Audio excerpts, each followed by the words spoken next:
Welcome to Nats'oojeh Hospital and Healthcare Center. This facility, located on the traditional lands of the Nats'oojeh, was redeveloped in 2024 to replace the Stuart Lake Hospital, built in 1972. Our tour will highlight the energy-efficient and environmentally sustainable features of this 80,000 square foot hospital, which includes 9 acute care beds and 18 community care beds. New services include in-house spiritual and gathering spaces, expanded lab and diagnostic imaging, and on-site primary care. Let's start with lighting. As you enter the lobby, look up, and you'll notice high-performance windows. These windows are specially designed to minimize heat loss in winter and keep the building cool in summer. You'll also notice energy-efficient LED lights. These are used throughout the hospital as they last longer and reduce waste. Next, let's explore the sustainable materials. The materials chosen for this facility were carefully selected.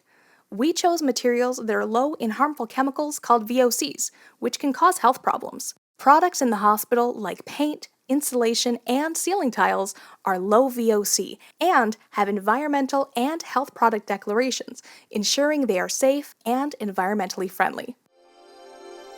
Now, let's take a look at the building's layout. The hospital layout optimizes patient flow and staff efficiency. For example, the lab is close to the emergency department to minimize sample transport times.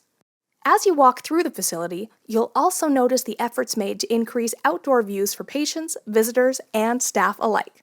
Natural elements can be found through multiple gardens, and additional gathering and spiritual spaces have been created to promote healing and wellness. Next, let's discuss the building's energy efficiency. The hospital was designed to be very energy efficient. In fact, the new facility uses 50% less fossil fuel per square foot than the old one. We achieve this with heat recovery systems, high-efficiency boilers, and a heat pump that recycles air to preheat water needed for things like hand washing, cooking, and laundry. Heat recovered from warm building exhaust air is also used to preheat cold outdoor air when needed. Let's explore more of the sustainability measures indoors. The building has energy and water meters to manage usage. High-efficiency water heaters and variable frequency drives on fans and pumps reduce energy consumption. Departments in the facility that are unoccupied after hours, like the primary care clinic, have reduced ventilation schedules to save energy. Throughout the hospital, low-flow plumbing fixtures reduce water by 32%, and environmentally friendly refrigerants are used in cooling equipment to reduce ozone impacts. Now, let's take a look at some measures outdoors.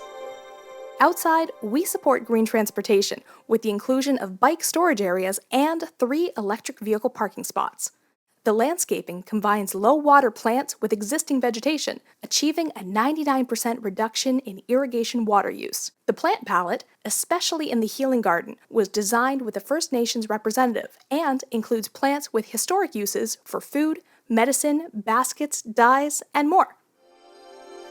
Finally, let's talk about waste management during construction. During construction, we minimized waste by using prefabricated components and ordering only necessary materials, limiting what was ordered in bulk. Materials that could be reused on site were, such as reusing lumber for concrete formwork, repurposing containers, and salvaging uncontaminated materials from the existing hospital demolition. All salvageable materials were then sent to a facility for resale to minimize waste. That concludes our tour. We hope you've enjoyed learning some of the steps we're taking to make our hospital as energy efficient and environmentally sustainable as possible. Thanks for joining us.